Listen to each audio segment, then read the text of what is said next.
What's up, guys? It's your boy Stump, and welcome back to another Critical Ops Tips and Tricks video. Over the course of this week, I've been getting comments about a couple of things. One of the things that I've noticed is that you guys keep saying that I need or should have more subscribers. And to that, I just want to say, you guys are just great. I appreciate all the support from you guys, and I feel like I am truly blessed right now. The thing is, you have to appreciate the small things to life, so that way they will grow with you as a person. And by as a person, I mean being able to write a script for one of these videos on the day of recording that said video. These are not written in a week ahead of time. These are off the top of my head and then slammed onto a Google Doc that I am reading off of as I am speaking. Which tells you two things. One, I tend to procrastinate. And two, I know what the hell I'm talking about. Speaking of which, the second thing that I've noticed in the comments was all sorts of questions pertaining to the aspects of the game. Technically, there's like 3. So today, I'm going to answer all the questions that I've read over this week. And with that said, let's go ahead and get into it. The first thing that I had noticed was a question on sensitivity and how to master recoil. I believe I already talked about recoil in a previous video, so I'll leave a link in the top right. But one thing that I can add to that video is this. You don't need to memorize the whole recoil pattern. All you need is 10 to 15 bullets depending on the gun, and just pull in the first 1/3 of the spray pattern. This, combined with pauses in between each set, will give you just enough accuracy to take down at least 2 to 3 players. This is different for every gun, so make sure you know the gun spray pattern that you are using.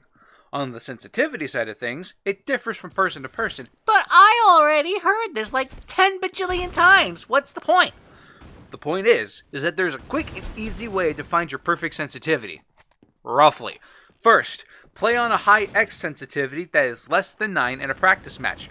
Then, play on a low sensitivity that is greater than 2.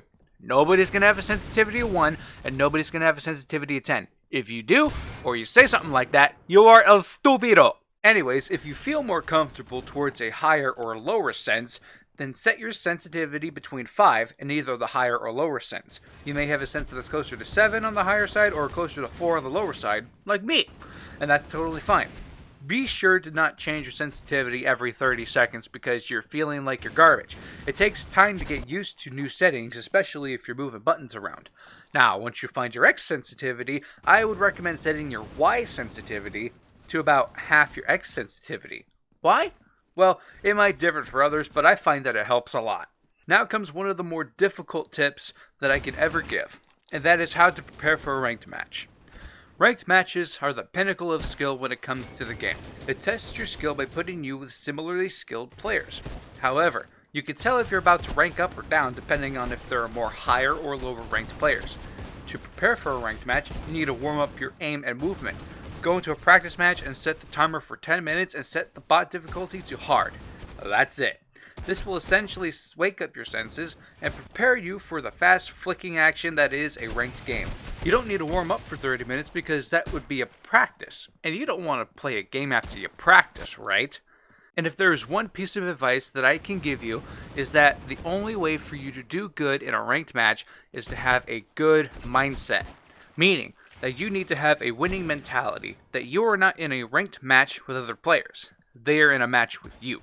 Like a Kung Fu master once said, you are not locked in a room with someone else, they are locked in with you. Not only that, but you also must focus on the goal that is set for you, which is to win the match. You may win, which is good, and you may lose. But the important thing is that if you do lose, it should be because the other team is better than you. Don't blame the game or accuse the other team of cheating.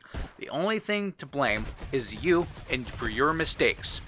And it is when you are willing to accept and learn from your mistakes that you will become an unstoppable killing machine that will be feared amongst the community.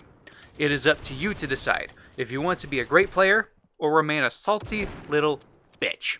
And there you have it. These are your questions answered. So if you have any other questions, post them down in the comments below. And if you enjoyed this video, please leave a like and subscribe if you want to see more. Follow me on Twitter @StumpDaddy, all lowercase, no space, and hit the bell icon to get notifications. And as always, stay safe. Bye-bye.